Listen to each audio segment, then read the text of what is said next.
penonton Mulyono dan penonton Deddy Mulyadi sama. Tadi teman-teman pendukung Deddy Mulyadi mengatakan, yang penting visualisasinya bisa menghemat anggaran. Oh bagus, tapi dalam politik orang mengukur visualisasi itu demi apa kalau visinya dangkal. Mengirim anak ke barak itu dangkal. Jadi kita nonton kedangkalan. Dan itu yang berlangsung di kita setiap hari. Hanya dalam masyarakat yang IQ-nya 78, kedangkalan itulah.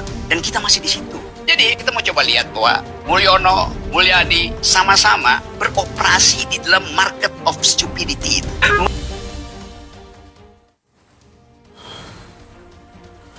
Cangkemnya Rocky Gerung itu emang cangkem-cangkem yang sangat merusak generasi kita. Toksik bagi bangsa dan negara. Toksik bagi generasi penerus bangsa.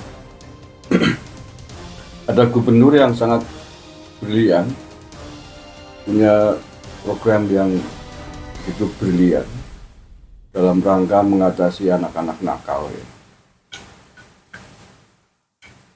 Dikatakan sebagai market of stupidity, pasar kebodohan.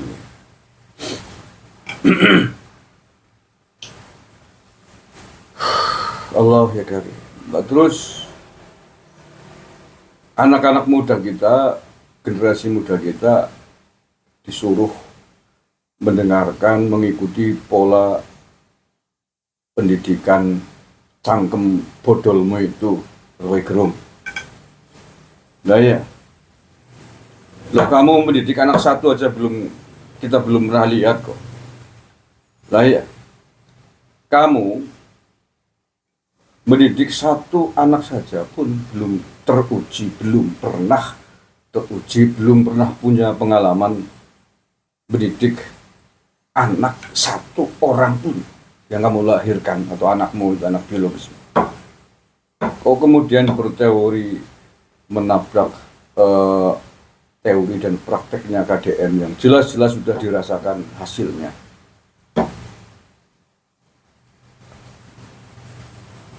Kecuali kamu sudah punya proyek besar, proyek bagaimana mengatasi generasi muda kita yang terlibat dalam kenakalan perilaku, kenakalan remaja yang terlibat dengan kasus-kasus premanisme, narkoba dan lain sebagainya. Lalu kamu aja punya pengalaman mendidik satu anak saja pun belum pernah, nggak ada. Ya, makanya kalau kamu kemudian diberhentikan jadi dosen, ya wajar, bagus, itu harus. Timbang generasi muda kita menjadi korban kebodohan dan kerusakan akhlak adab yang kamu miliki itu. Ya kalau semua anak-anak muda kita, mahasiswa kita terus-terusan disuguhi narasi-narasi kotor, narasi-narasi tak beradab dari mulutnya Rocky Gerung ini, hancur negara kita, hancur bangsa ini. Tawuran niscaya akan semakin besar, semangat melawan bangsa dan negaranya, menghancurkan bangsa dan negara, pasti akan tumbuh subur kalau orang-orang yang dijadikan contoh di dalam dunia pendidikan kayak model Rocky Gerung ini. Lah ya bagaimana mungkin dia seenaknya bacot, menghinakan, merendahkan presiden kita dengan kata-kata dungu, menyebut namanya sebagai Mulyono.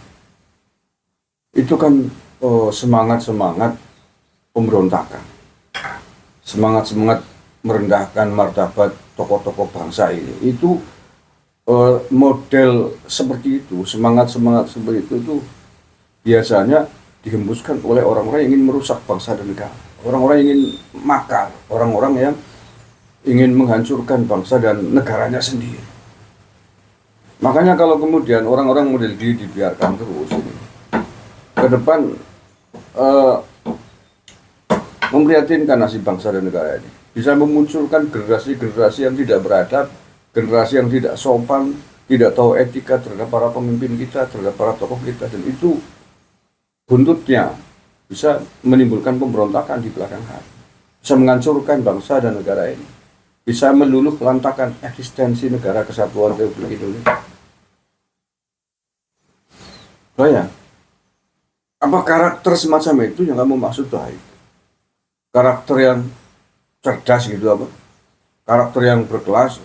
Karakter bejat, karakter rusak. Sedang meracuni pikiran anak-anak muda, pelajar, mahasiswa kita dengan mental-mental yang bobrok, mental-mental yang tidak sopan, mental-mental yang melenyapkan kesantunan kita sebagai anak-anak Nusantara ini yang mewarisi budaya diluhur para leluhur kita. Maka entah siapa yang harus menangani, monggo. Saya kira model cocoknya Rocky Gerung ini tidak boleh dibiarkan. Harus ada yang menghentikan. Dengan cara apa? Selalu alam silakan. Punya otoritas di lembaga-lembaga hukum kita, bagaimana caranya untuk menghentikan model-model begini. Jangan sampai kemudian saking jengahnya publik, saking marahnya publik, saking tidak sabarnya publik, menghentikan model-model Gerung, Roy Suryo, Rismon, dan lain-lain sebagainya dengan cara mereka sendiri. Dengan hukum rimba, saya kira ini nggak baik. Nggak baik. Makanya sebelum itu terjadi, lebih baik negara mengantisipasinya. Mencegah itu kan lebih baik. Mencegah itu lebih baik daripada mengobati. Orang-orang yang sudah kita tengarai dan kita simpulkan sebagai toksik di negara ini, jangan dibiarkan tumbuh subur. Ya itu kan wujud upaya pencegahan keutuhan bangsa dan negara ke depan. Iya, sikap perbuatan radikalisme, pemberontakan itu kan buah dari pikiran-pikiran kotor, kebencian terhadap bangsa dan negara. Kebencian terhadap bangsa dan negara dimulai dari kebencian terhadap tokoh-tokoh kita, kebencian terhadap lambang-lambang negara kita, kebencian terhadap budaya kita.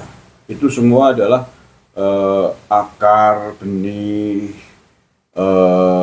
jalan yang dirintis, jalan yang dilalui oleh para calon-calon pemberontak di semua negara, tidak hanya di Indonesia.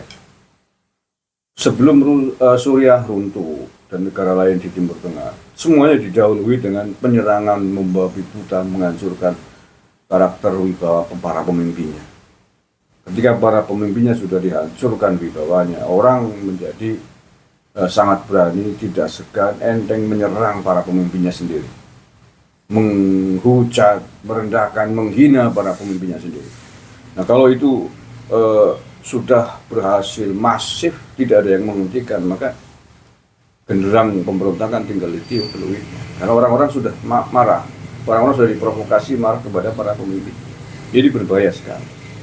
Maka yang terakhir saya sebagai bagian kecil dari Nusantara ini, dari anak bangsa ini yang tinggal di pinggiran kota di Banyumas, Jawa Tengah, menghimbaulah kepada para elit pejabat negara kita, pemerintah kita yang punya otoritas untuk menangani orang-orang semacam Gerung, Roy Suryo, Rismon, Dipa dan lain sebagainya secepatnya lah. Jangan berlarut-larut, secepatnya tangani mereka, ringkus mereka. 300 juta penduduk bangsa Indonesia.